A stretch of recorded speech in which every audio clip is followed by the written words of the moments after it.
Ça fait maintenant plus de 3 ans qu'on a un partenariat avec la société TerraCycle qui nous achète les stylos usagés en vue de leur recyclage. À chaque fois que nous expédions 20 kilos de stylos usagés à TerraCycle, eh bien nous gagnons 40 €. Donc ce projet nous tenait à cœur parce qu'il fait du sens à plusieurs égards. On contribue à inculquer aux plus jeunes des principes évidents de lutte contre le gaspillage et de recyclage des déchets. En ça, on préserve notre île et en même temps, ça contribue à donner de l'argent à une œuvre caritative. Donc c'est très important pour l'aspect financier, mais aussi pour la valeur éducative que ça a auprès des plus jeunes. On est dans la loi des petits nombres, vous le savez, c'est toujours le credo de l'association, que ce soit avec l'arrondi solidaire dans les magasins Casino de Corse, avec la collecte que nous lançons en ce moment pour acheter un appartement à Marseille. Nous privilégions toujours les petits gestes pour que chacun puisse apporter sa pierre à l'édifice et que c'est tous ensemble que nous réussissions à faire nombre. Donc là aussi, on est sur des petits chiffres. L'an dernier, ça nous a rapporté que quelques centaines d'euros parce que jusqu'à présent, nous étions sur du relationnel, sur une maman ou sur une maîtresse qui connaît l'association et qui spontanément, comme ça a été le cas ici à Sœur-Alphonse à Ajaccio, a décidé d'organiser la collecte.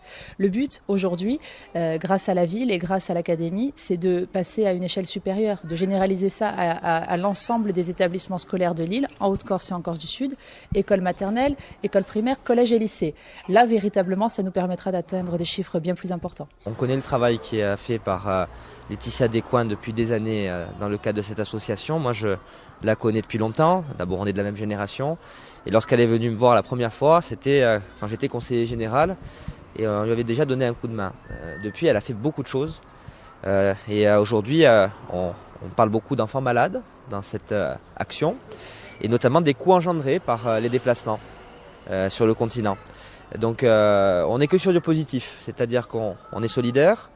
On est écologiste parce qu'il s'agit de recycler des stylos et on implique des enfants. On leur apprend un certain nombre de choses sans non plus trop les rendre malheureux. On leur fait comprendre que parfois il faut être solidaire avec certains qui eux souffrent. Donc je ne vois pas de symbole plus positif. Et évidemment que la ville elle est obligée de s'investir pleinement.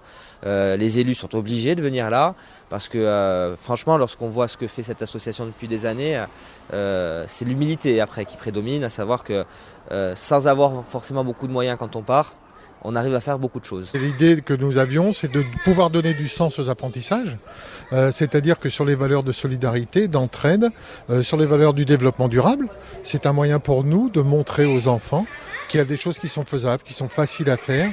Et surtout là, dans le cas de la cause qui est défendue par INSEM, c'est important de leur donner ces valeurs et de leur permettre de participer aussi à ce travail qui est fait pour aider les personnes qui en ont besoin. Cette convention, elle va être étendue à toutes les écoles du département ?